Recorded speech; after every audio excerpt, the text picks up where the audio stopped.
Hello and welcome to No CB, a grand strategy podcast. I am your host, Liana, and I am joined here today by Lambert. Hello there. And by Father Loris. Hello. And hopefully Rose will be able to jump in later. She's currently on hold navigating a Kafkaesque bureaucratic nightmare.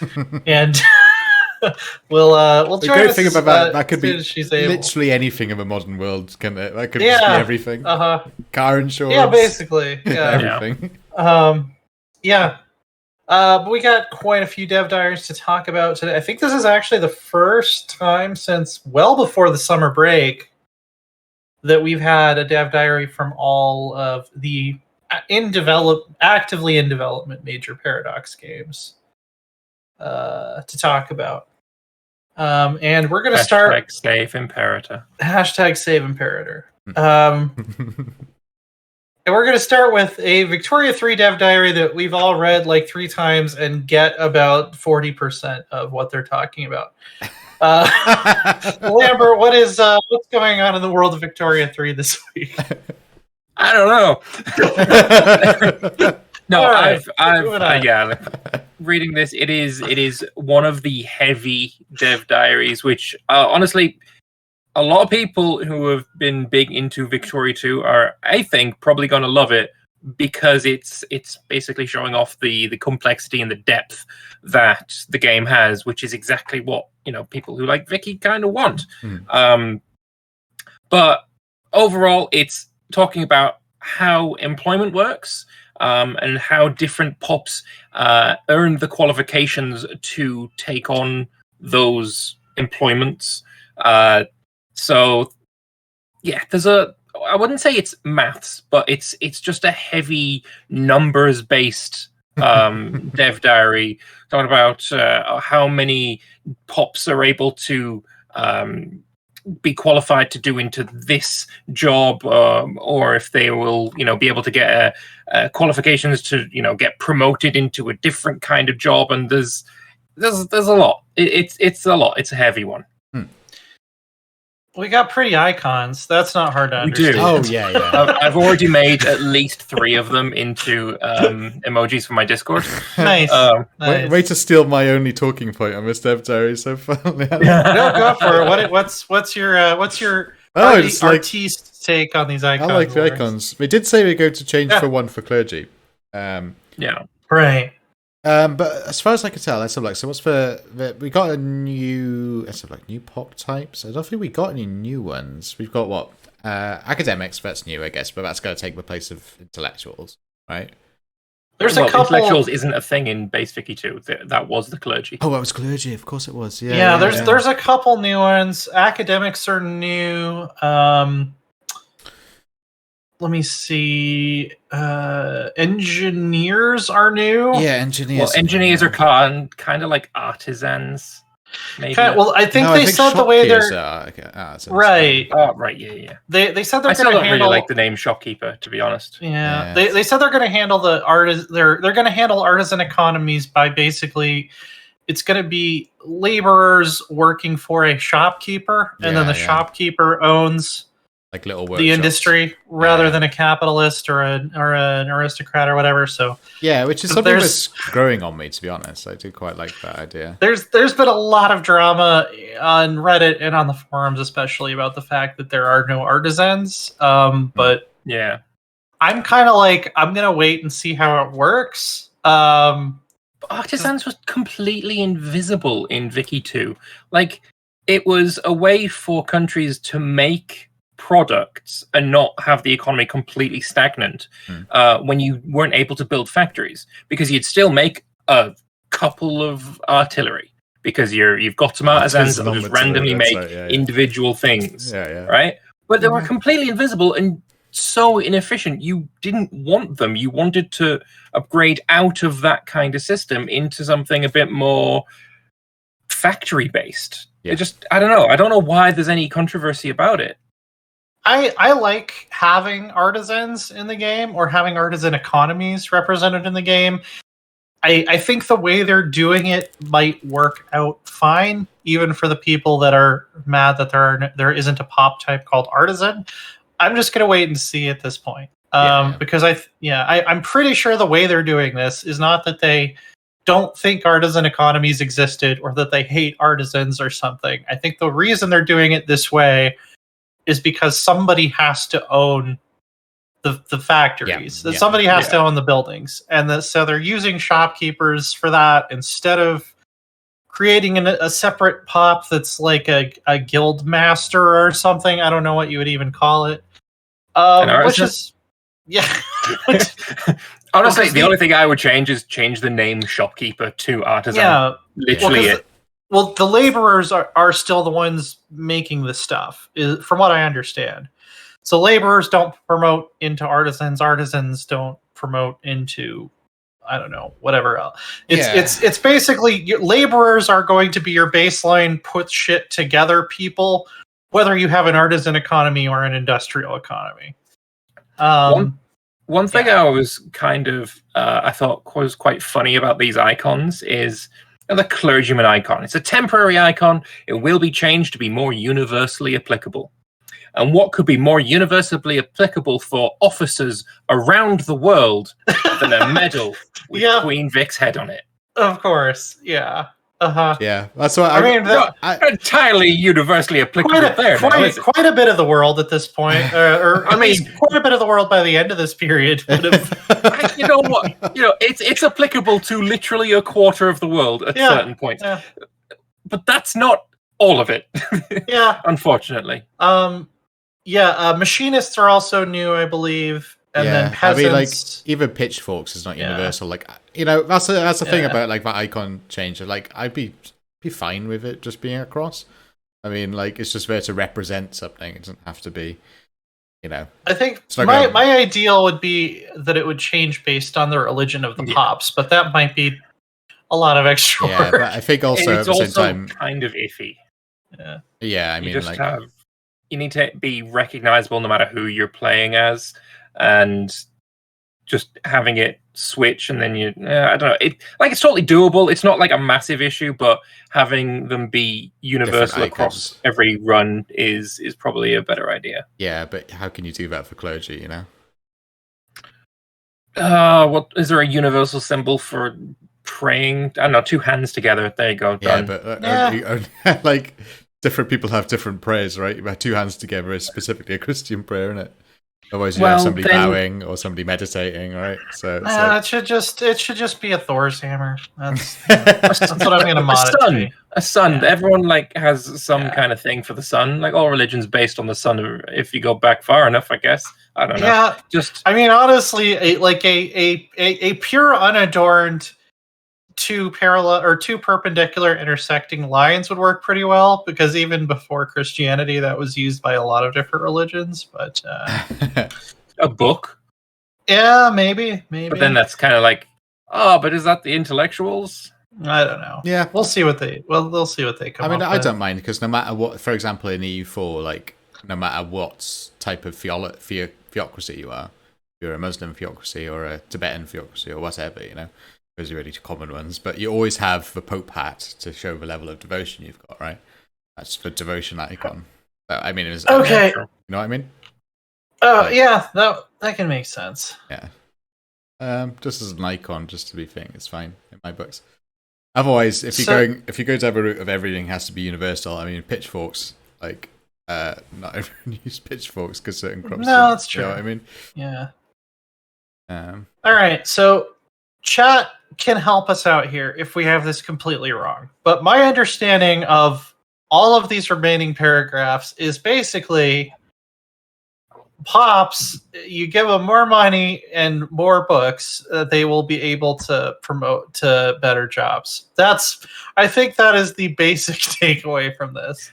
It's not, I mean, wealth, if you look at the monthly change in qualifications screens, wealth really doesn't have a huge impact for becoming an engineer, for example. It has a lot more to do with being an aristocrat, which makes sense. For sure. But nowhere near as much as the connections you have. Just being rich ain't enough to become an aristocrat. You actually have to have the connections, which is why being an officer first is worth like almost 5 times as much as just having a ludicrous amount of money, which I really like. I saw a lot of people kind of questioning that. It's complete sense to me. Yeah, it makes absolute sense. Yeah. Like, it's not how much you have; it's who you know. It's who you know. It's your class mobility and stuff, isn't it? Like, no one's going to be going from like a clerk to an aristocrat, no matter how much wealth you've got, right? You're just not going to be doing it. Well, and also at least in the UK, other, anyway. the other big difference I see over Victoria 2 is the idea that there's like this value for like which pops are qualified to move up to a different job. Yeah. But I don't believe they actually will unless that job is available. Am I understanding that right? You only get the promotion when you take the job. It's not like I have the qualification to become an engineer, but I'm only a machinist right now. You are qualified to be an engineer when you take the job to be an engineer. Yeah. Got it. There's another really fantastic thing here that I feel kind of went under the radar. And that's the one, if you have a look at the monthly changing qualifications that shows cultural discrimination for Sudanese. Yeah. Early on, there was a big, not controversy, but there was a lot of conversation about the fact that, Victoria 3 is implementing a racism mechanic. Is that going to be like pandering to racists, or is it just, it's obviously the world was pretty racist back then, so it makes sense to have some kind of mechanic for discrimination. There's no way you could model the 1800s without a racism mechanic. Yeah. But I do absolutely adore the fact that if you are liking this mechanic because maybe you are of that mind, if you want to go colonize Africa and just take all the resources and stuff, it's not really going to work too well for you, because you're not going to be able to have the workers for the jobs that you're putting in there. Right. If you want to build factories to build stuff that makes use of these resources, you're either going to have to import your own population into where these places are, or you're going to have to build up the areas that you've just conquered or colonized from the ground up. And you're not going to be able to do that if you still discriminate against the local populace. Yeah. You're not going to see laborers and what are the other pop types, the lower class ones, laborers and farmers and such. They're not going to upgrade into machinists and engineers and all these things that you're going to need for a high functioning, industrialized economy without, accepting that they're people, which I love. I think it's fantastic. Yeah. And I mean, it's not a directed middle finger to actual racists. I just think that's funny because, those people do exist. They're not like a majority or anything. There's like a tiny minority of them, but like they got to be seething about this. And I love that idea.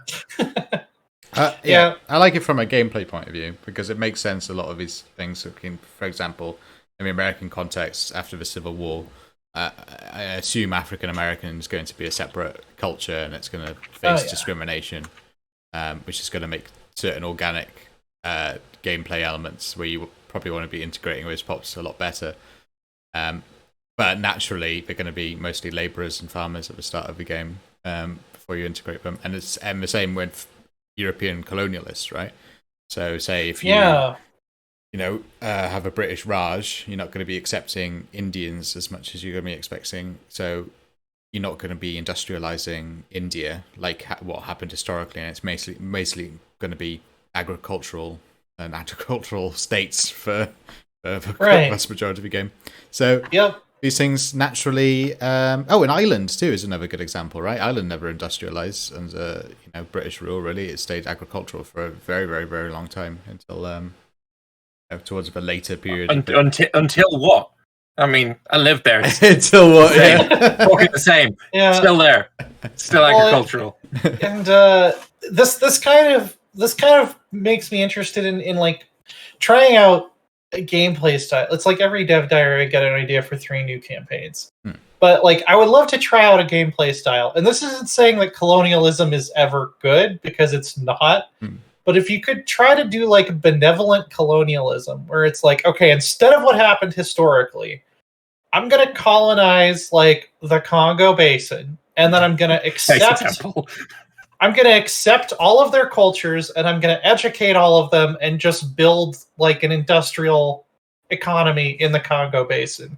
It seems like it'd be possible to do that. It would probably piss off a lot of my interest groups back home. Oh, yeah. But yeah, it's like, we're going to learn their language. We're going to print a bunch of textbooks in their language. We're going to teach them how to make tanks, and then they probably this will come back to for the motherland. Well, it'll probably come back to bite us later, because then they'll use those tanks to tell us to leave their country at some point, which is probably part of why that never happened historically. But yeah, that would be an interesting way to play. Like a benevolent colonialism. Yeah. Well, it does. As far as colonialism can ever be benevolent, which is not really. Well, it does. Well, historically, it did tend towards that direction. It didn't obviously go very fast, but like these things slowly did arise. Like Indian officials slowly percolated upwards through the empire's hierarchy. But most notably, I guess Canada. And Australia, I guess, became very industrialized, I guess, at the start of the Victoria period. Right. And then suddenly, like, they were a lot. Right. And that would be, that's, I guess, an example of just, like, putting a lot of money into your colonial institutions so that people from the home country will move. I wonder if they'll have a way to model shipping prisoners off to Australia. Was that still happening in the 1830s? When did that transportation? I think it was happening quite late in Tasmania, but I'm not quite sure if it was still. I'm actually 1788 to 1868. So yeah, it was still happening at the start of this time period. There was, you said there about Canada and Australia were heavily industrialized. But that also makes sense with this system. Yeah, exactly, right? Because there isn't the cultural discrimination against English-speaking Canadians and English-speaking Australians. Yeah, or it's a lot slower, right? English. It's language, though, isn't it? That's a big part of culture. No, I'm just making fun of Australia. Which is, it's like upside down English. Yeah, which is good, right? Because these things that happen historically. It's not good. It's terrible. but like things that happen historically through this system happen organically, right? So it's not like hard coded, but these, you can see things emerging organically, and that we expect to see what would happen historically. If you want to deviate from that, it will take a lot of effort, right? To deviate from what historically happened. I imagine that, like I said, the interest groups, what you want to like the Africans? What is this? No. We're going to be rebelling, and Parliament is going to have your head. We're gonna, guillotines from the French. We're going to import them. Just don't even. No. But if you can get around those groups, you're probably going to have a good time. Yeah, it'd be interesting to see how that emerges, like with Boers and stuff. Because arguably, I guess Boers were incredibly racist people in general, but also were persecuted, I guess, by the British Empire, and they were like Dutch-speaking people. Yeah. So it'd be interesting if that happens naturally in South Africa, where you have basically two groups of white colonialists who are both treating Africans like ass, but the Boers are angry at the British still, and the British are not too kosher with the Boers either, because there's so it's a three-way cultural clash. It'd be interesting to see if that comes up organically in the game, or if it's like hard-coded, through an event. It's like bang, Boer War. It doesn't seem like there's too much that is hard-coded in that regard. We've been told already about the American Civil War. It's going to come up naturally based on the starting factors of the country, and it's pretty likely to go on. But it's not guaranteed. I have a feeling that that's going to be the case for a lot of things. I would like to see that as like a unique interest group for South. Like if you integrate like the Orange Free State, as like Great Britain you should have like the four truckers or something as like Yeah. an interest group in your country. Yeah. Because then they would be able to be the ones that are objecting to like giving, Black African people rights. Which they did historically, yeah. right? Like, yeah. So I mean, like that's what happened in South Africa, I guess. Like, yeah, bit of a history lesson. Weirdly, so after the integration of the Boers, the Dutch Calvinists are the ones that pushed the heaviest for apartheid. Most of the apartheid measures that came in after World War II were thanks to Boers. yeah. Much to the disgust of a lot of like English racists, I guess, who didn't like apartheid but were still really racist. Yeah, like no, not that kind of racism. We're doing the new kind of racism. Yeah. Well, we also got a little bit of a teaser for tomorrow's Dev Diary, which is basically that drill tweet. Somebody who's good at the economy, please help me. My empire is dying.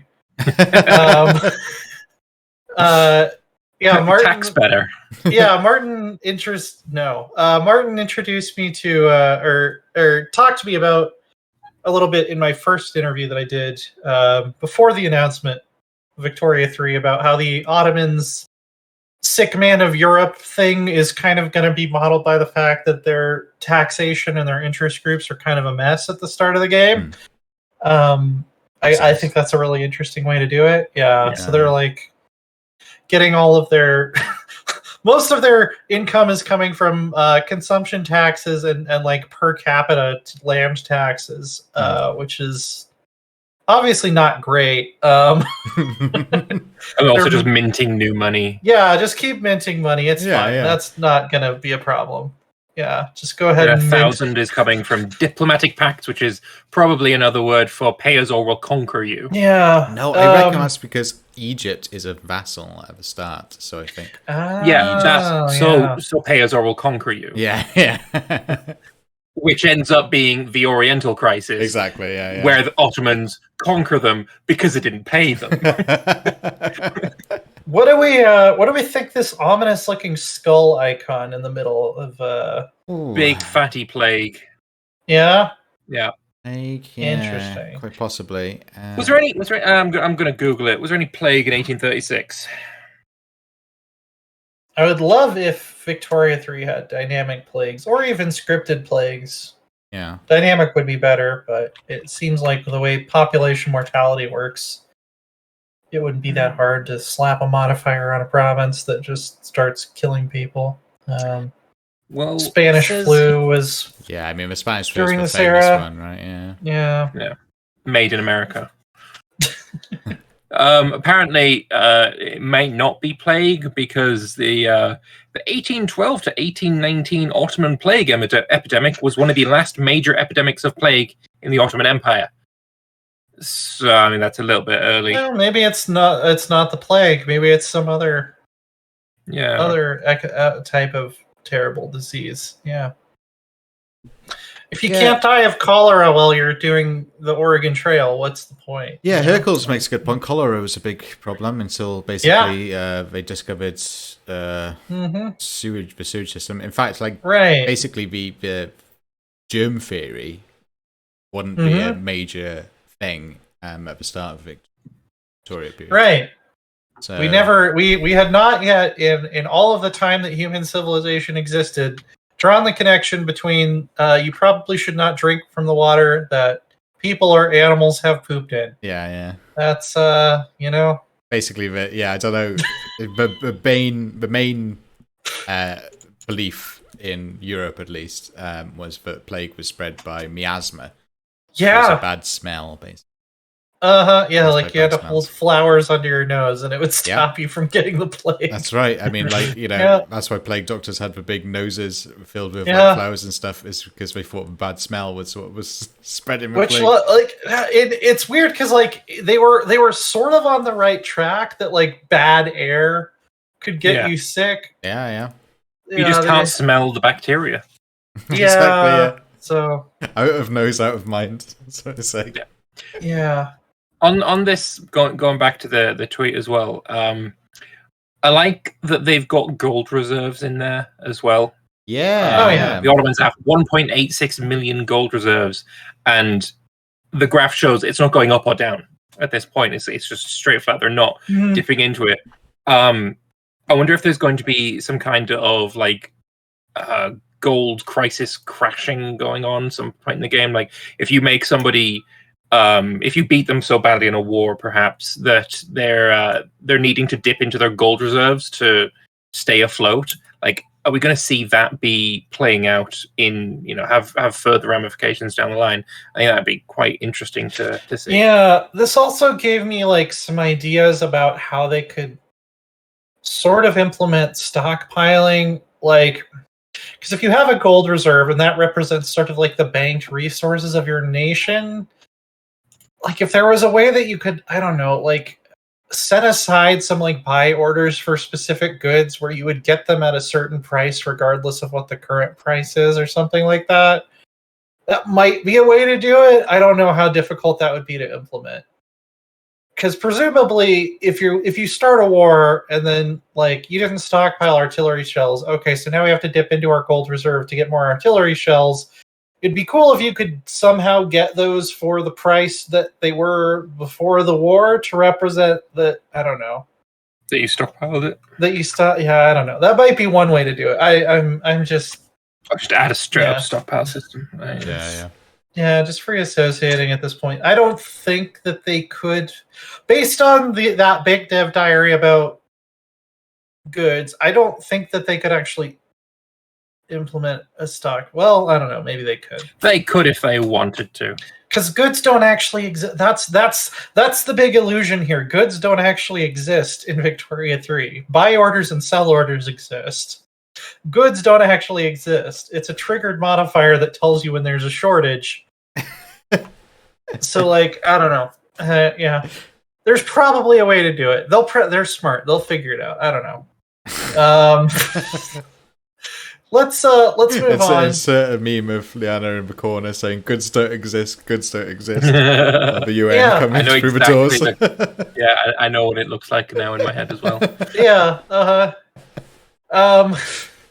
What we're pretty sure do exist are artifacts in Crusader Kings 3, which we got a little look at. They look kind of almost like MMO loot at this point, where they're using like different colors to show different rarity levels. Yeah. I mean, nice. CK3 works best when it is played like an RPG. I agree. RPGs tend to have different tiers of super loot and stuff. Yeah. I guess instead of, legendary, they're calling it masterwork, and instead of like epic, they're calling it famed. That you get the gist. Yeah. Not all of these traits are going to be reflected visually, which is a little bit disappointing because they said they have way more traits that can be added to an item than they have the ability to make art for. But at least we know we're getting unique cultural models for a lot of different areas of the world, which is cool. I don't mind. I mean, a sword's a sword, right? Yeah. I mean, like you have a sword, and it'll look like a sword, and then it'll be, the rest is just descriptive text, really, isn't it? Right. Said descriptive text is giving me heavy Dwarf Fortress vibes. Yeah, entirely about that. Yeah. So, they it looks like we actually have variable durabilities on these. Like some of them say that they last 100 years before you have to restore them. Some of them only last 50. Which I'm curious because the Italian spear and the simple sword are both like common quality. It looks like, but the sword lasts longer. I don't know why that would be. These numbers are obviously not final, but is it? I assumed it would just be gone when the durability went, or is that incorrect? They've said that you can hire, at least what I was told is you can hire an artisan to restore an item that has has like rusted. Like if this timer got down to 0 on this sword, you wouldn't be able to use it as a sword anymore. You might still be able to display it or something, but you would actually. If you're using it in like a duel or something, it could you lose 5 years of durability on your sword. Yeah, but then you'd have to find another inspired smith to basically reforge it for you. Yeah, every 100 years. And I like how the Italian spear has stress gain negative 20%. I am very sus about this. Is that a joke about how to reduce stress? Just go polish my Italian spear. Yeah, I don't know. Talking about polishing his spear? No, her spear. It's held by Duchess Matilda. Yeah, why would that give you stress? Okay. Why would that give you stress gain? What? No, it's stress relief. Or stress relief. relief. It's negative Stress 20%. gain reduction. Yeah. Yeah. You know what? You just don't get quite as stressed when you have a nice shafted Italian spear. Yeah, I'm calling them out on that. I'm calling them out on that one. Maybe you get stress relief because you know you have a weapon to defend yourself. Yeah, no, it's a very thick weapon too. Yeah, fits nicely in the hand. Great for thrusting. Also, so they say. Well, actually, it said stress gain, not No, it's stress gain negative 20%. Mm-hmm. Yeah, so anything that you would gain stress normally will be reduced. Yeah. They've also said they want to avoid deliberately supernatural effects, but some of these are just a little bit iffy to me. Like the idea that your army would not need to be paid as much because you have a really cool sword. Yeah. Or that all of your knights would fight better because they're like, oh fuck yeah, look at that sword. Well, I mean, maybe if you have a really good sword, they have better swords. Maybe. You get a job at a bar or something, and then you go, oh, what's my wage? £4 an hour. That's less than minimum wage. And then the guy brings out, oh, but I've got this sword. I'm more than happy to take £4. Yeah. Our entire army is much better at fighting in our own land because I have the House of Spear. I mean, think Excalibur, Knights of the Round Table. That is a magic sword, though. That's not the example you want to bring up. True. These are not magic effects. Think of Excalibur, which is a magic sword. I'm assuming that the House of Spear means you are personally defending the pass yourself. Yeah. Giving your entire army +3 advantage. Yeah, you are also, the Viking of Stamford Bridge at that point. Yeah. Guys, there's also the idea that while these weapons, they don't want to have there be anything magical or mind breaking for us, but you could have it so that your knights and your soldiers believe that sword is magical. It's not really magical, but they believe it is, so it makes them fight better. I guess that makes sense. Yeah. Yeah, because I'm so going to fight better if my king holds a simple sword. I definitely hope that we don't see the mind break tag on any of these items. What else, Rose? There's 3 or 4 people in chat who are gonna. I wasn't be coming in about that. I literally unmuted y'all as Lambert was talking about polishing his spear. Not my spear. I'm not polishing the spear. Duchess Matilda is polishing the spear. Thank you very much. Are you implying she's in polishing your spear? What does your wife say about that? I'm not Italian. Clearly, it's an Italian spear. I'm British. Podcast going off the rails. Nice attempt. Failed. What other kind of things can we get for our court other than weaponry? We can get all sorts of crowns and books and tapestry, statues, goblets. This looks like there's scepters too. And what's interesting is that the fact that they have so many different types of material that which you have, and it seems to be based a lot on location. So their example was if you're creating a crown in Afghanistan, it may have lapis lazuli in it. Well, in the Baltic region, it may have amber. So I think that's interesting, and it gives a lot more variety. Yeah. Which they also pointed out that visually they can't make as many objects as that you can see in terms of the text applied to it. Right. Which modders. Yeah, there we go. Yeah. And that was one thing that they did mention as well. Modders, if you want to go, full magical, you can add magical modifiers to artifacts. Oh, yeah. That's I'm apparently very thinking easy to mod. Geheimnisnacht, Galmaraz. Let's go. Yeah. Hell yeah. I mean, if you have this tapestry is really a flying carpet and it can transport your troops faster. I mean, I thought Geheimnisnacht and then went, oh, rattling gun. That's what I want. I'm thinking like the famed magical items, like Yeah. Crown of Conquerors for Archeon or the Ring of the Von Carsteins, like Mm. that kind of thing. It's like Ring of the Von Carsteins makes the character immortal. Oh, Yeah, you've yeah. lost it, you're no longer immortal, and you're dead. Yeah. Yeah, you're dead because you're 200 years old and you immediately Yeah. just I picture want- like Mother Gothel falling out of Rapunzel's tunnel tower. Speaking of falling, that is how he died. He fell off the battle. I want to get. I want someone to mod in like Aquaman's Trident, where it summons a bunch of dolphins and it just makes embarkation free and increases your embarkation speed. I want someone to mod in Mermaid Man's belt, actually. Oh yeah. Man's belt. Yeah. From SpongeBob. You not SpongeBob? Yeah. Oh, you haven't looked. I'm not a SpongeBobber. Oh, right. You could set it to Wombo. Wombo, Yeah. yeah. It's got 2 settings. Yeah, I really like some of these modifiers. I like that books can increase your lifestyle experience with a specific lifestyle. Yep.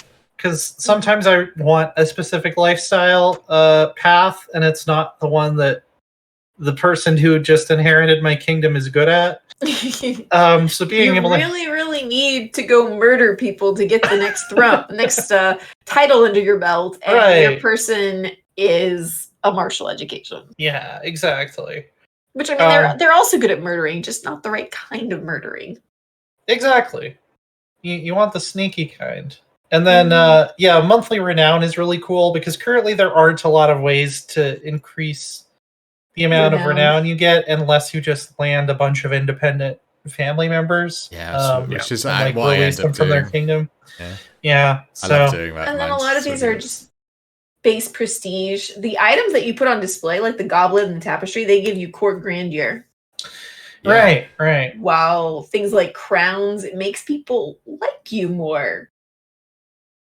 Which I mean, Mhm. Yeah, it makes sense. Like, you could that attraction opinion plus 15 because you have the Kanata regalia.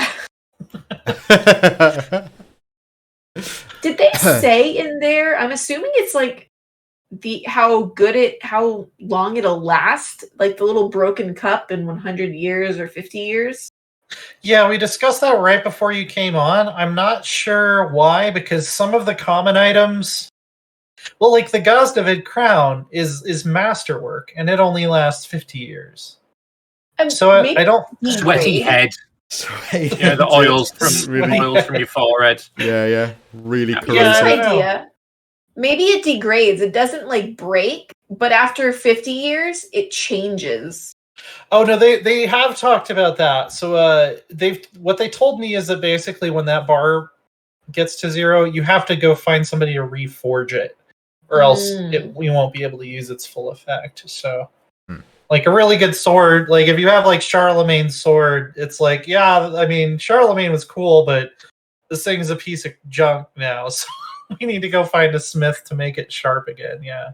I just Weapons and they stuff need though, to you change- just take care of them every day, every year. Oh, if it's a wall ornament, you just leave it on the wall. True. That makes sense for things like tapestries, goblets, maybe your crowns that they have to go get taken care of every 50 to 100 years.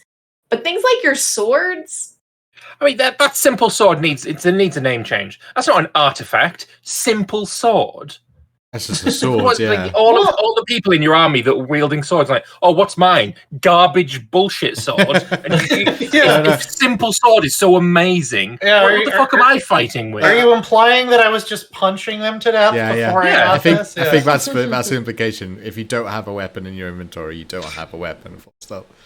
Italian It's just spear. What are all weapon the number A or Italian spearmen weapon B. wielding? Just going one. Imported spears, maybe. Well, we also got our first, I think the first public visual look at what the throne room interface is going to look like. Yeah. I saw a much earlier version of this. This looks way better than what I saw. I do wish you could move things around like The Sims, because I don't like having just random tables full of artifacts, like just sitting in the middle of your room. Yeah, like maybe push off to the side because people would be standing there. Like it's just bad aesthetics. Like it just looks tacky. Like, oh look, as you walk up to me, you have to walk by my box with a saint finger bone in it. Yeah. Yeah. And it'd be great if it was like really shit artifacts too. You walk up the corridor and here's my box. Look at my simple sword. Here's my box of lint. Yeah, like it looks. Here's it my looks very, duffel bag of wool. It looks very like you must be very insecure because you clearly put these here, so I would have to walk past them before I got to talk to you. On the other side, though, as like a gameplay point of view, the fact that the artifacts are right there and very easy for you to see and click on. I'm sure that's why they did it. Yeah. Mm-hmm. But you know what, it does look. I mean, the tapestries are on the wall, so yeah. This kind of has the vibes for me of. It's maybe a little bit insulting. I don't know. Mount&blade Warband. Yeah. Kind of just gives me that vibes. Yes, I was thinking that too. Yeah, I don't know if that's we do have. Krista in chat is saying that Lambert has got his clothes on from that time he escaped prison. This is literally red. Makes me wonder: were you escaping prison while watching Matilda polish a sphere? I've never been to Italy. That's why he was in prison. His lawyer has advised him to tell everybody that he's never been to Italy. That was Lombard, actually. That wasn't anything to do with me. Our lawyers are also advising us to move on to the EU4 dev diary. Oh yeah, as we had Kazi in chat pointing out, I thought this was a segue, but it was a burn all along. And I mean, you can burn down all sorts of things in EU4. But before we, oh, sorry, go on. Mm-hmm. I was saying before you're ruining it, Loris. Sorry, I'm ruining it. I just want to say before there's a bit of the end of diary saying it's going to take a little bit longer than they thought. Oh right. So the normal expectation of when you'd expect an expansion to come out like at this stage in a couple of months, maybe but maybe it's going to take a little bit longer. It could be 4 months. Right. And also there was a console edition that launched, but of course we all play on the PC. But if you're interested in consoles and you want to get your hands on Crusader Kings, that is now available. That was announced at Gamescom yesterday, I think. I don't think is it out yesterday and then it's already available?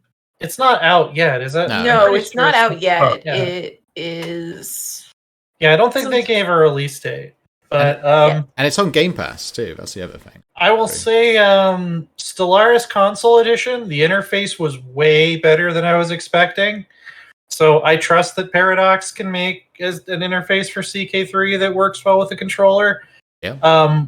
Whether it runs well without having to make compromises, we'll have to see, because Stellaris Console Edition, next gen consoles, I believe. Yeah, it's going to be PS5 and Xbox Series S and X, which do have more powerful processors, which is good. The Stellaris, I have Stellaris on PS4, and you're limited to a 600 star galaxy instead of 1,000. And I don't think there are mods for Stellaris Console Edition. I could be wrong about that, but that would be one of the other main reasons I'm not that interested in playing CK3 on console. But if it gets more people to play CK3 overall, that's a good thing. I think CK3 is probably the most console-friendly Paradox game, I guess. Mm-hmm. I'd say Stellaris might be, but CK3 would be next, probably. Yeah. Do we know if it's Paradox making it or the same studio that made the Stellaris Console Edition? That I don't know. That I don't know. I don't know. I am asking. Ask me later, there, Kazi. I may have an answer at some point. Well, anyway, now you can cast your mind back to the segue. EU4. Here we go. Done. EU4. This was a pretty small dev diary. Not a lot of new info in it. They did show some metrics. They showed how y'all are pretty basic. The most played nations are pretty much the European great powers and Byzantium. I'm surprised England's like top, to be honest. It is, yeah. I'm not. I thought, I don't know why, but I thought Muscovy would be a lot higher than it is. But Ming Muscovy is higher is than Muscovy. honestly very boring for me. I had one Muscovy campaign. It was like back when Third Rome came out. Didn't enjoy it. It was just boring. I like forming Russia, but I like forming Russia as like anybody except who did it historically. Novgorod would be better. Like Novgorod, or like even like Ryazan or Tver, or something. like one of the tiny ones. I mean, let's not be masochistic. Yeah. The one thing that really um, surprises me here is Ming. Because Ming, Ming yeah. is fucking dull. Yeah, it's much better to play with Manchu. Take over. Ming, Yeah, it's a lot more fun. Ming is like, it's a lot better than it was like when the game launched. Like there is some pressure on them now to like hold the empire together, but unless you're gonna go like colonize California or something, I feel like there's just generally not enough to do. Yeah, I think what it might be is like, oh, it's a big nation in the Far East, so it's probably the Yeah. first one people pick. If they I wanna would- go I to the would- Far East. I really like playing as like the Shattered Ming. There's like a Shattered Ming mod where like everybody Ming controls a small area, and then they have a lot of tributaries that are the other releasable Chinese states. And Yeah. you can kind of vie for the emperorship, which isn't like super historically accurate, but it's a lot more fun than just starting as the giant Ming blob. I wonder So if of this, you add all the Japanese miners up, it would beat Ming. That's what I'm thinking also, because you think of all the other... Um, I mean, if you're playing in Japan, you play as Shimazu. There is no other option. Shimazu is the best. He plays Tokugawa, Nope. right? Nope, Shimazu. found the Shogun 2 player. They did I have the played best. Shimazu They had the in E4 best. before I played it in Shogun 2. Well, they had the best swordsman in Shogun 2, and that's why. So- I Because always they're the played best. them. And speaking of other games and stuff, we have a question from Hercules in chat. How should China be improved for a future EU game to not be dull? I I think. don't think you can. Well, I think Victoria 3 is on the right track, where it's like, okay, we're this enormous agrarian economy, and we don't have the money to modernize and industrialize efficiently, and we have to figure out how to deal with that. Yeah.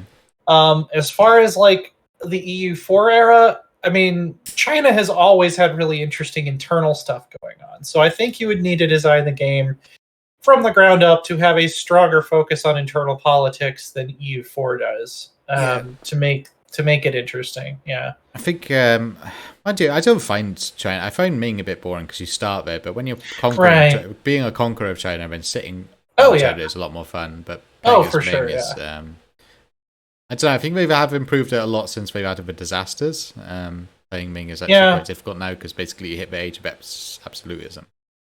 Or is it? Bring over pops and characters from Imperator. Yeah, I want that for EU5 regardless of whether it helps Ming. Yeah, I don't care about Pops. Ming, but give me Pops those. would make it more fun. Yeah, pops. Yeah, Pops make Yeah. everything more fun. That's not an argument. Yeah. more unique estates. I Of this think. top 20, which ones have you not played? If I Which not ones have I played not played? Because there's only one for me. Custom Nation. You've Really? not played Custom Yeah, I Nation? know, but- Interesting. well, I've clicked on Custom Nation. I played it for 2 seconds. That's good enough. You Decided- played it. No, I Um, mean, I just did it just as a test. I've pretty much. I think I've played all of them, but Yeah, I've played all of these. Like, But- they're not my favorite countries to play, but I've played enough hours of EU4 that I've played all of these at least once. but there's played and then there's I've Right. loaded them up for 2 seconds and not actually played them. I can think tell you the one I've Custom Nation's I've played one I've I the- done haven't. proper campaigns as all of them except one, which I've never loaded up as. That's Portugal. I've never played as yeah. Portugal. Portugal's fun. Holland is the one I've played the most out of this list. I have played England for me. multiple campaigns as Uh, Holland. Yes, probably Holland for same for me too. Actually, Yeah, Timurids, that's a strong pick. They used to Yeah, be they're really fun. boring back when they were just a big pink blob, but now they're pretty good because of all the internal stuff they have to deal with at the beginning. yeah. I've only ever played Timurids into the Mughals. Nothing else. See, I usually go That's the west fun. instead of east. Yeah. because the Just don't Mughals play are a enough lot of fun to EU4. play as. Like, I love the Mughals culture Oh, yeah. mechanics. I think yeah. the Mughals culture mechanics should be the base way that culture works in the game. If you get the Mughals culture mechanics and then you convert to Confucianism, you can basically just ignore culture and religion penalties because you can harmonize every religion and you can integrate every culture. Can you remember the Tolerance first ideas. EU game you played? Like, can you remember what nation England. you played? England, was it? It was, I mean, demo-wise, it was England, because the first Paradox Con I went to, the first hands-on demo for EU4 ever, they put me as England, and then the first multiplayer event that was in Stockholm, I believe I was Austria. The first game I played at home was Uruguay, which was also the first game I played in EU3, and that was back when there was nothing to do in North America. I just really like playing as the Iroquois. The first one I played, I think I clicked a county in Ireland because I was, so used to CK2, and I was like, why not?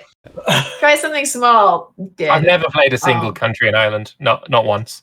That shocks me. That shocks me because you love Ireland so much. When I first started playing EU4, it was after the game had come out. It was before Art of War, though. And this was back when England started the game at war with France. And I spent a good few weeks trying that war again and again, knowing basically fuck all about the game until I beat France. Yeah. And I was like, okay, I've beaten France.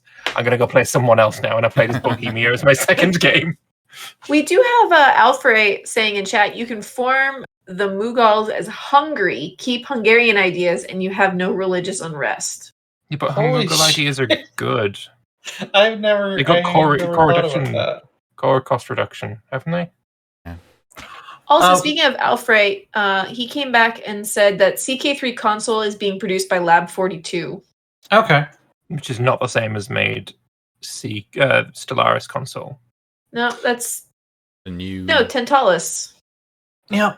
Well, we've also got some mod data here. Interestingly enough, whereas with Hearts of Iron 4, a lot of the top mods tend to be total conversions. That's not the case with EU4. Mm-hmm. A lot of them are language mods, graphical improvements. I guess Extended Timeline's kind of a total conversion mod. Yeah, I'm surprised. Like the Chinese language mod is not number one. It's like the top of everything. To be honest, I think it's still. And it's pretty close. Yeah, it's pretty close. Yeah. Even in Hearts of Iron, a game that is banned in the People's Republic, it's like top. It's still top of Hearts of Iron. Right. Well, I mean, speaking of Hearts of Iron, we do have a bag of tricks. Right, we're not quite done with EU4 yet, though.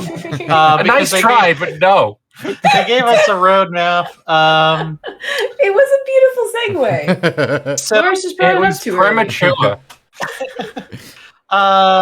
So paid features are going to be standalone, easy to maintain, no feature reworks while we still have lots of bugs, although they pointed out that there are fewer open bugs now than there ever have been in EU4's development, which is cool. Adding more content like missions, graphics, and music. The next paid pack is going to be a missions, graphics, and music thing because the programmers are fully focused on fixing bugs right now. They're not adding any new features until that is taken care of. And fleshing out parts of the map that have not gotten attention in the last few years. I'm curious, to each of you and to chat, where you think that's going to be, because it does kind of feel like they've touched everything up now. South America. South America is probably the biggest one. Yeah. Because if you colonize all of South America, you've got this big, fucking ugly piece of uncolonized, uninhabitable land that doesn't get colored in by your colonial nations in the middle of the Amazon, and it looks terrible. Oh, that's fine. It belongs to Mother Nature. No. Nothing belongs to Mother Nature. Everything it belongs to Ceres. No. We own Mother Nature. Right? Mother Nature owns you. Mother Nature owns you. She will be here long after you are gone. Yeah, but until then. Yeah. So touching up North Africa, maybe China. kind of hard because, like you said, Well, everything's Loris been wants touched more on. China content. Of course, That's surprising. But Yeah. like North Africa, that hasn't really been touched much. That's true. That's true. Yeah. So Tunisia, Morocco area, yeah. But there's not much you can do really, apart from Barbary pirates. About it, really, isn't it? yeah. I think they added a tag near Morocco that starts as a pirate republic, if I'm not misremembering. To be honest, I haven't played Vanilla EU4 since February. No, since last year, probably. Yes, oh, wow, it's Just lots and lots of Anbanar for a long time. Yeah, speaking of which, Anbanar is actually on the top lists, right? Which is good. It's yeah. nice I think it was even Joe Honeyman time. talks about it, saying it was good to see a big total conversion mod like Anbanar. Yep. Yeah, sitting there at number 8 with 2.8%. Yeah. Did you guys know that if you step in mud, you immediately die? I did. Yeah, Loris, what can we find in Hearts of Iron 4's bag of tricks this week? There's also just little quality of life changes, right? Which is really, really, really nice. The big one for me, anyway. I'm gonna skip right to the end because this is like, this is like the most favorite thing, which I think everyone's gonna be happy about. You can build infrastructure in your allies' territory now, which renders one of my comics obsolete. Which is because basically whenever you did a European invasion as anyone and you liberate France, Charles de Gaulle decides that he is just simply not going to build any roads, and he's simply not going to repair the roads either, and he's just not going to be helping your supply chains at all. So you get to like get Charles de Gaulle being a bad ally? Say it ain't so. I'm so shocked. I read his. You sound utterly shocked. Very historically accurate, though. I read his biography recently. It's really good. If anyone Is it entirely? I did everything alone. I charged every trench on my own with my big fucking head. Is that what his? No, that would be his autobiography. I read his biography. It's a very interesting character. He is the reason the stereotype of Frenchmen exists. Like he alone is the stereotype. Anyway, yeah, he's a dick. Moving on. Yeah. Anyway, skip to the start. I just wanted to get that out of the way. So they're changing weather mechanics.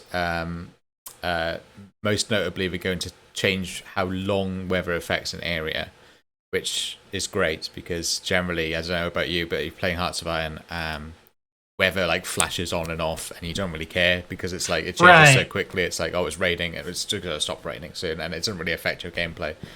And the only time it really does is maybe when there's a sandstorm, but even then, just don't care because it's going to stop at some point. But now it's going to last a much longer period, so it's going to affect your tactical gameplay a lot more. The weather effects are a lot more major and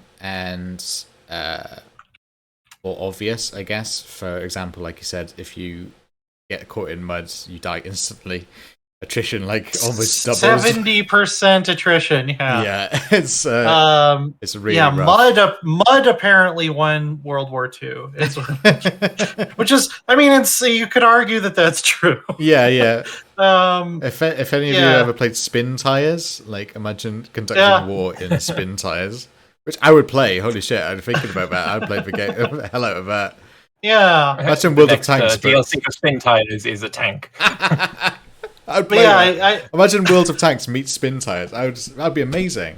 Why has nobody made that? Yeah, I love that they're separating it into the actual weather event and then whatever it leaves behind. Like snow will stay after a snowstorm is over and stuff. Yep. And like the org loss while moving through this terrain is going to be pretty significant because if you get caught in a storm, you're basically just going to have to stay put. You're not going to be able to go anywhere. You can move a maximum of 4 provinces, and then you're just going to have to stop. Yeah. So. Which I think happened on the Western Front, right? The Americans get the American offensive stalled going into Germany because of heavy snow. Yeah. Yep. Pretty cool. There's Also, more stuff about you can micromanage the equipment of divisions. I'm never going to touch this. Too complicated. Yeah. I might do it occasionally just to like. I don't know, because I'm a bit of a purist. Like, I don't like using any of that foreign muck in my in my elite units. You know, I don't want to be playing as like the Royal Marines and have to carry an Italian gun.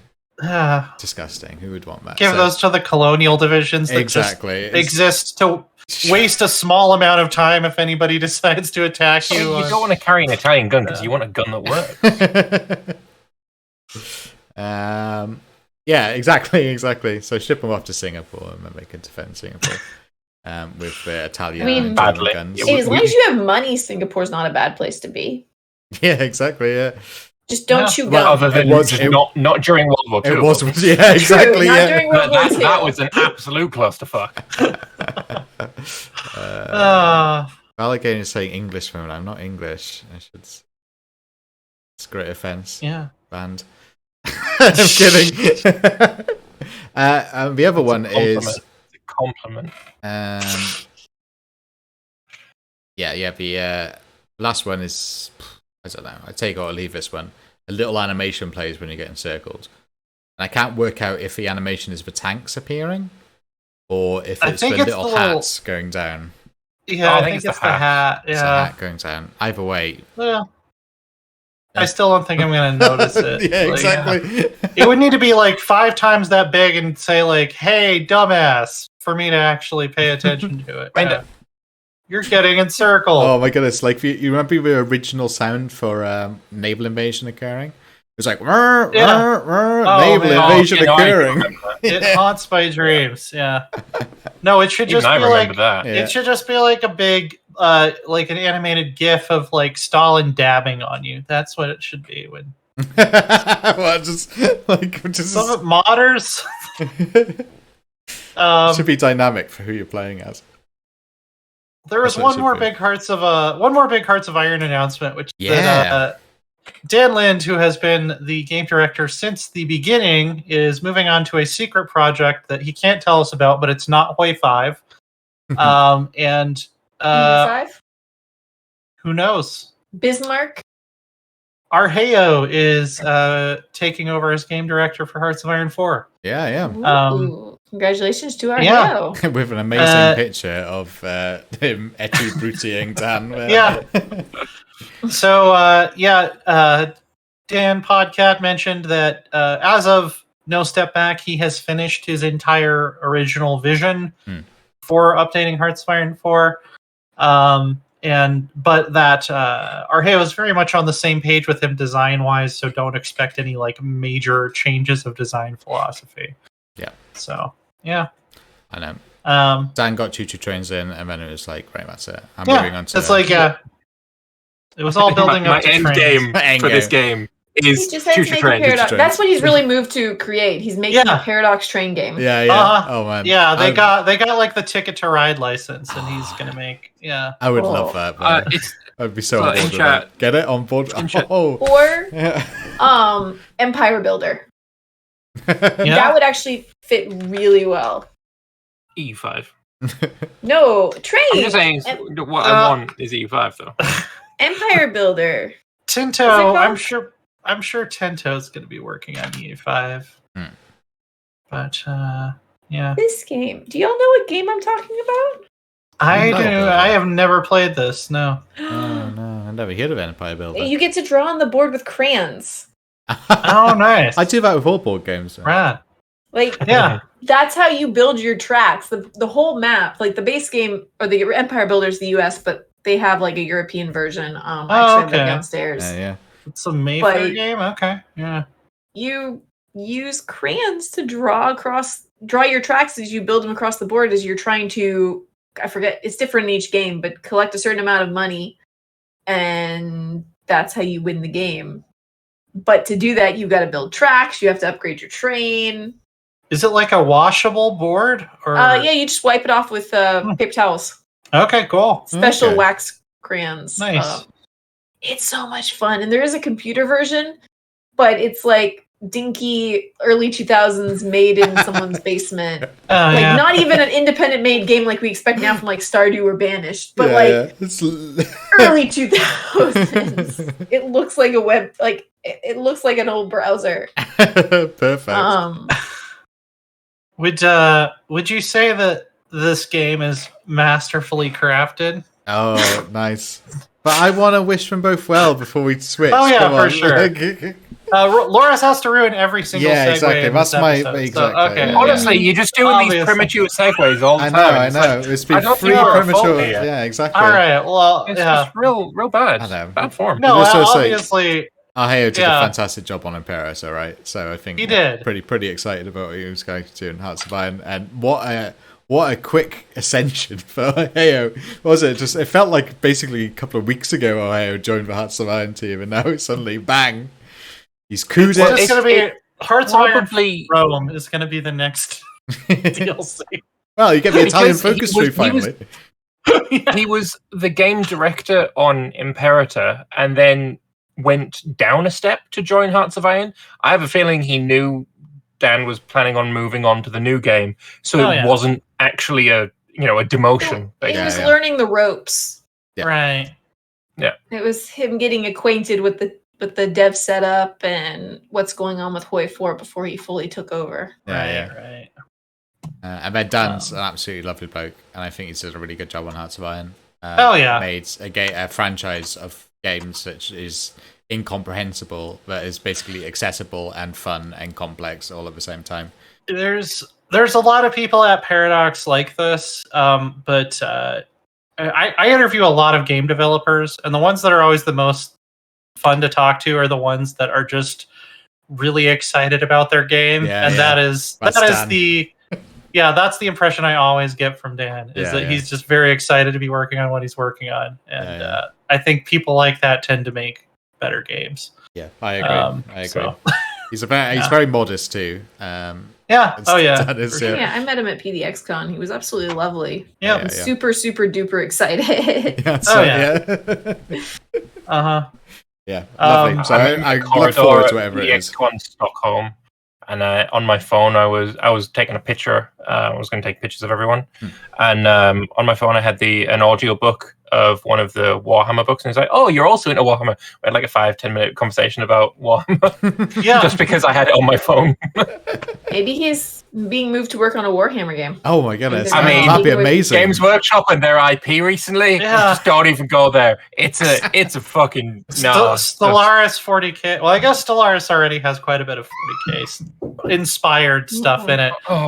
Careful of that being fucking attacked. legal team. Games Workshop lawyers do not. We're being attacked by the Rosebud. Oh, We thought they were litigious before. Good lord, no. so we got to look at some of the stuff that is coming.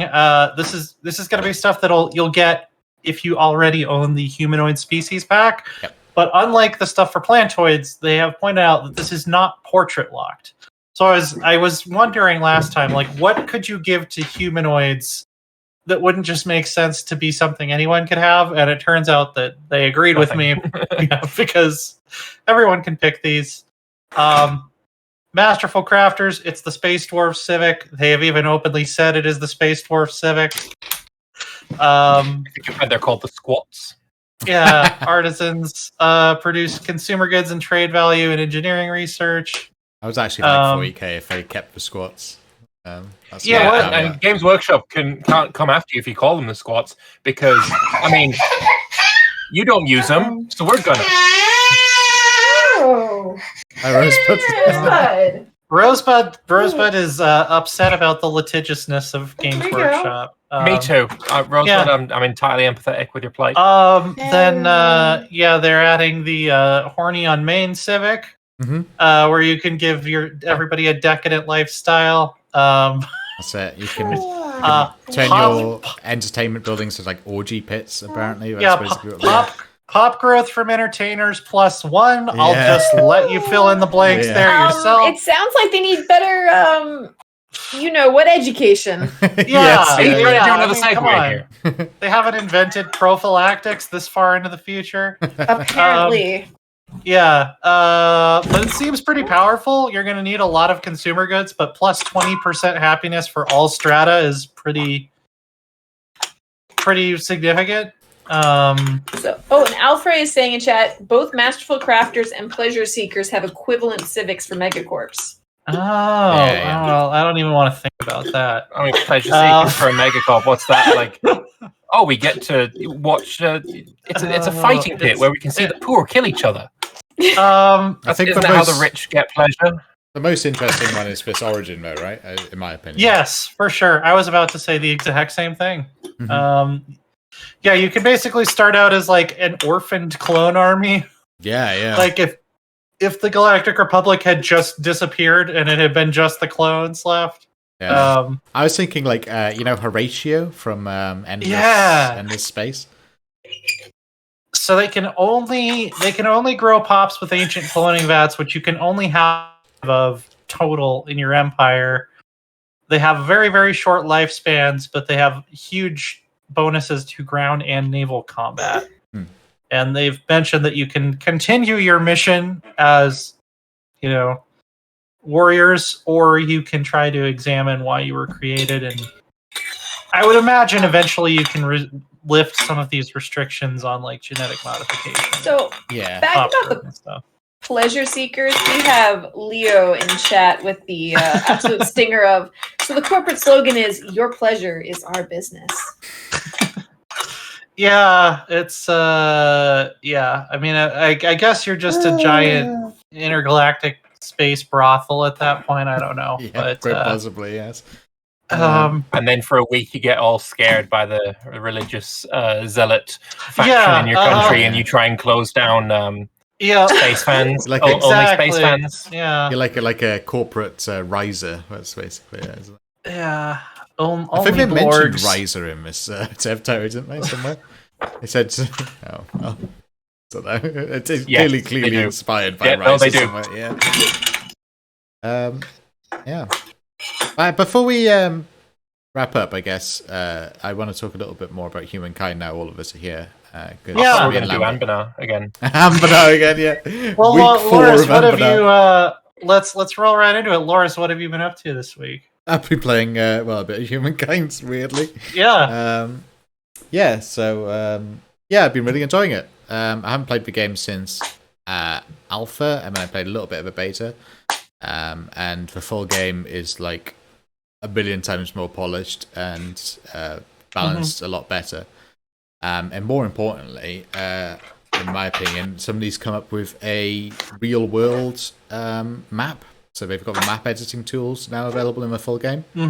I've been playing so much with like the actual historical map of the world, and having so much fun like with the combat specifically.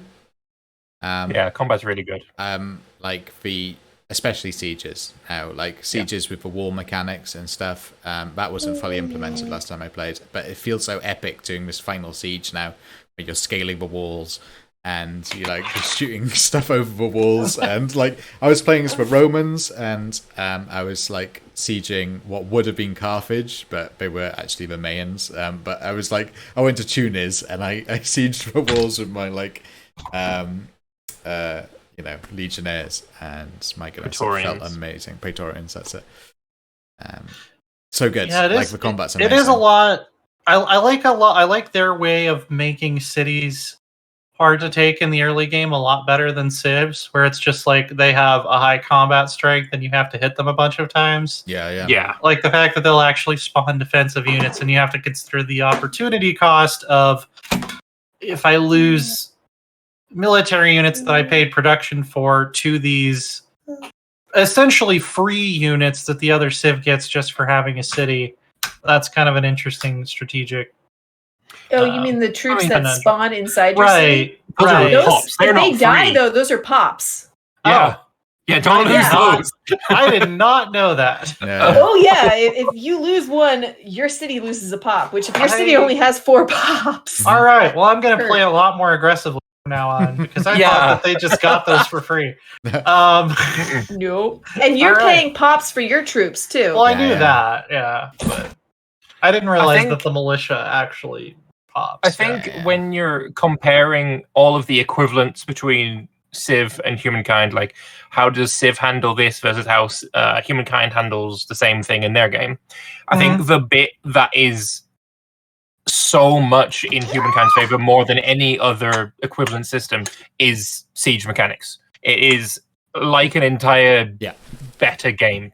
Just on that alone, it's phenomenal. I mean, the way that cities work, sieges work, just really, really good. I've not enjoyed a Civ title since Civ 4, and I really love Humankind.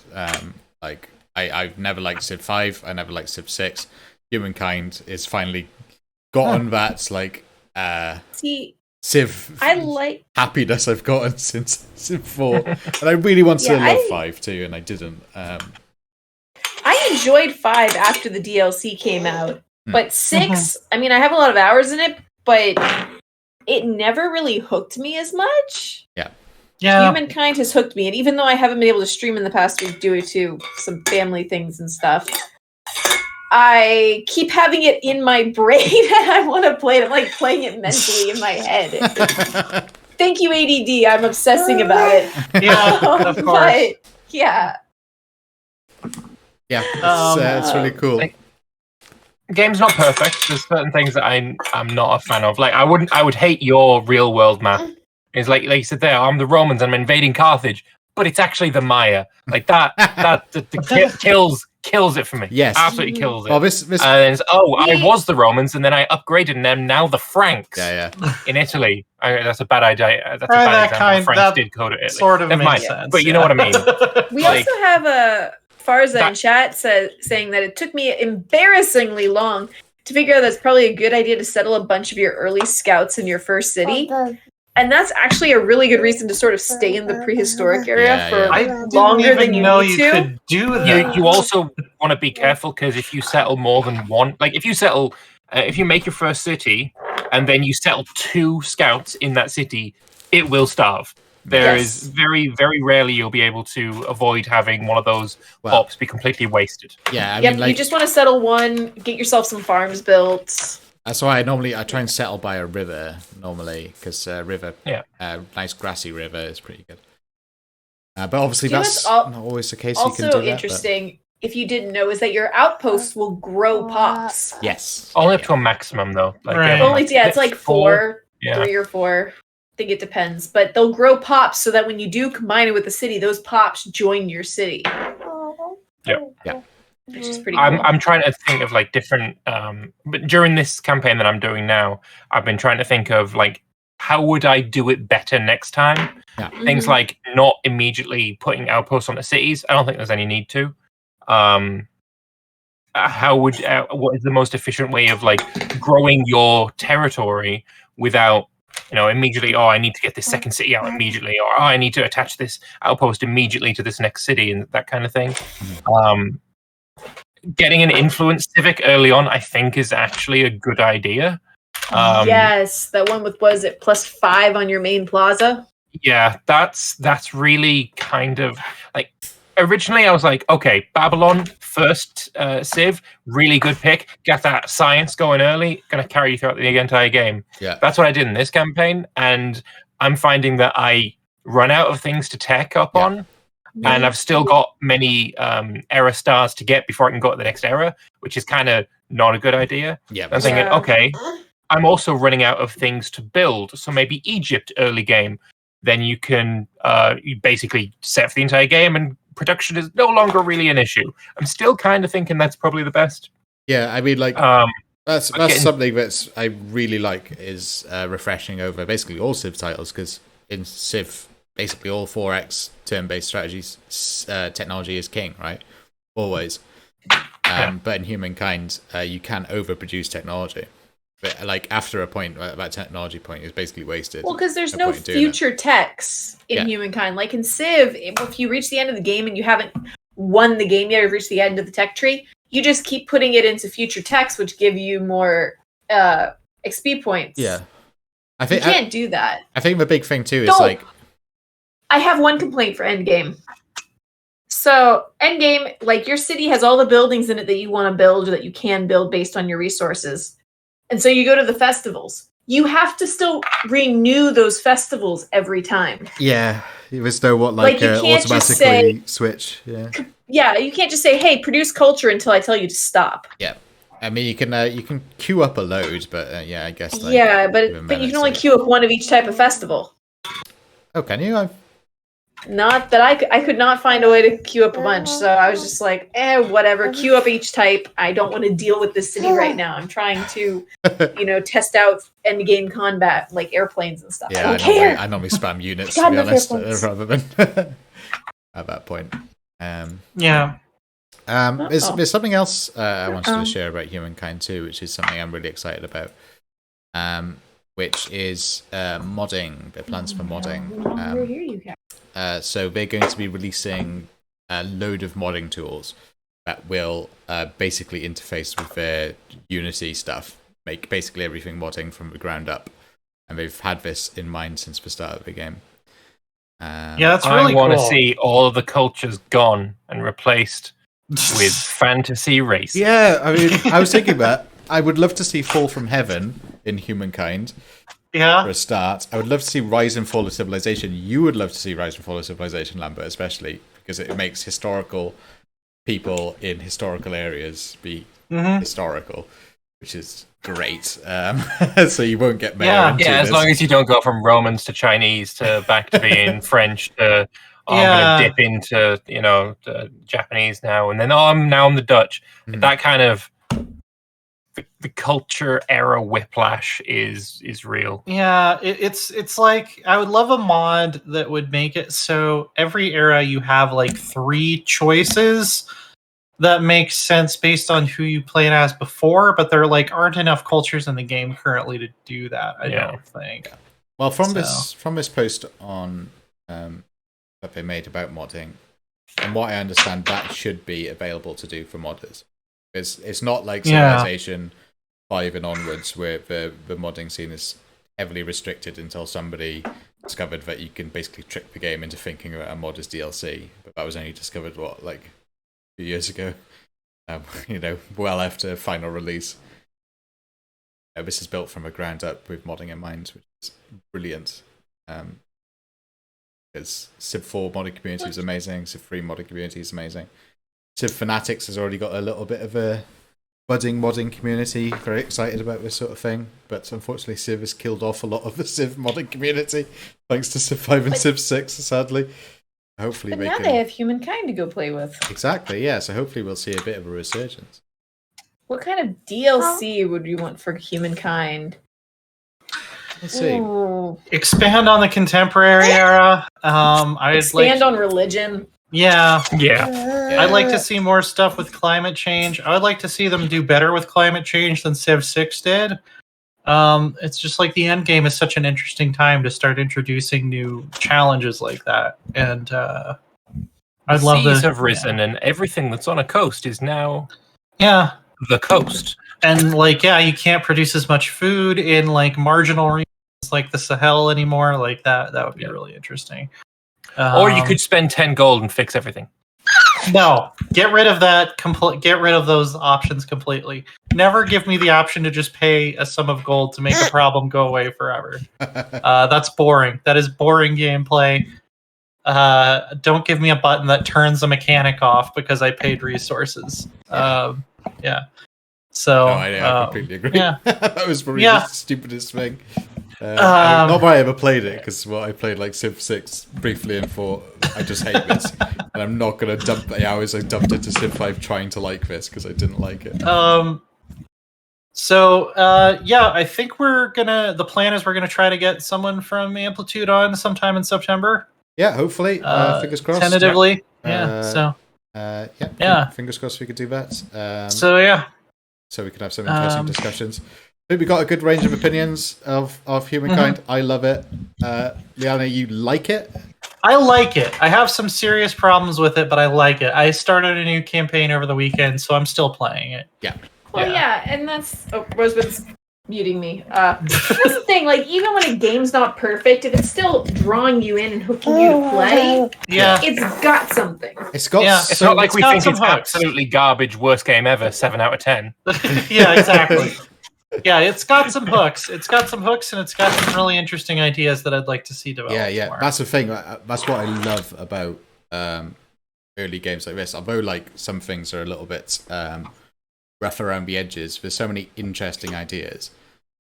For example, I think the combat especially. I think I saw a review that said the combat was not interesting, which I just didn't get because like I don't understand that for at all. me the combat in Humankind is amazing. It completely changes the way you look at the terrain that you're fighting in, the way you look at the cities that you're developing. Did you hear that on a podcast called 3 Moves Ahead? I don't know. I remember seeing it on Twitter. Did you see that? Was that on 3 Moves Ahead? Was it? Yes. There's some things about the combat I think are really cool. I like that you can call in artillery strikes from outside the battlefield. Yeah. I like the way it changes pacing, that you can have longer battles play out in the course of a single world's turn. Yeah. I love how you can reinforce more into that sense. too. I just felt this like it mostly single- feels like Civ combat, except for sieges. Well, and it makes sense because, I mean, you would think this single battle between 2 scouts shouldn't be taking 300 years. Right, yeah. 1,000 years. It's like they set up huts and like several generations of their family continue to fight over this one little ditch. Yeah. That's basically, familial grievances. Yeah, that's why there's a Mm. France and a Germany. Yeah, it was just 2 scouts fighting over the past 17,000 years. Yeah. No, Yeah. I love how it goes over Real a quick, couple of for years. the record, and you if you're can- watching the video of this podcast, the Rosebud is not really drinking Diet Dr. Pepper. The can is empty. Yeah.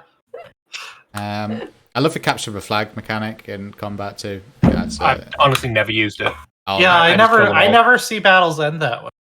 Yeah. Yeah, really. It's No, I've had I've one. used I've it, had but quite usually a when few. there's only 1 or 2 units left. Like The in the- AI tries to use it against me when they outnumber me. I'm like, okay, I need to get to a defensive position that isn't on the flag. Yeah. They'll go and take my flag, but then they'll attack me from the flag, and then they die. I mean, the big ones I've noticed is like when I was again on the real world map, which is the ones I really enjoyed. Fighting through the Alps, it's really important because your movement is so hampered that you're basically tunnel fighting through like passages through the Alps and the Himalayas too, which is another one. don't give me Ondinar flashbacks. Speaking of, crossing the Alps and everything and it being such a tough thing, I think it's actually time for us to wrap this up. Yeah. That is a weird segue. Lambert, did you the have Alps are pretty tough. They're not going anywhere. Lambert, did we you could talk have about any other Humankind for hours. did you have any other things you wanted to plug / what you're doing on your channel and stuff? I mean, Besides I Humankind? haven't done any video. I've been playing a lot of Humankind. I've been playing a lot of Anbana. Let's talk about Anbana for the next 5 minutes. No. Save that for next It's week. the Amber and Hour again. Save that for next week when I'm not here. Yeah, we can talk about You Ondinar need the to whole stop show. playing Anbana. Yeah. I've been playing that. Every Monday, I also play D&D on the Component Cast Twitch channel, which you should watch it because it's really good. And yeah, just check it out. There's stuff always going on. Multiplayer Imperator always as well going on. Speaking of multiplayer Imperator, actually, one of my friends is in the process of making a multiplayer specific mod for Imperator, and he's overhauling like a whole bunch of the systems. So maybe in the future we'll have him on the podcast to have a chat about that because what he's doing is very impressive. Excellent. Sounds like a plan. Rose, do you have anything to plug this week? My plan is to stream some Humankind in about 2.5, 3 hours. We'll Excellent. see how that goes. Yeah, you'll be I'll probably asleep rate at it that because time. I'm going to be streaming it as soon as the podcast ends. Oh man, you have to try out that new the world map. I'll send that over. Like, 'cause trust me, it's good. Like, it's really really good. Yeah, I mean it's going to kill me. Send it to me, Loris. All right, I will I'll say play it. on it. It's really good. I don't really have a lot of strategy stuff currently in the works. I think the next big game is going to be Age of Empires 4 probably. I'm doing a pretty big new project for September that some of you might be interested in, but it's not specifically strategy related. But you can always check me out on Folkfong on Twitter. Also, go and look at the IGN review for Humankind. Yes, I also did review Humankind on IGN. I'm not 100% sure if we'll be back this same time next year. I need to check on some stuff. Or next week. Next year, who knows? I think our webcams are frozen. I'm thinking, oh well, whatever. Very much planning ahead there. But yeah, follow No CB Cast on Twitter, and we'll let you know next time we go live. And until then, thanks for tuning in. Take care. I'm waving. Bye, You can't see guys. me waving, but I'm waving. Bye. Yeah, I'm pretending to wave. All right. Bye.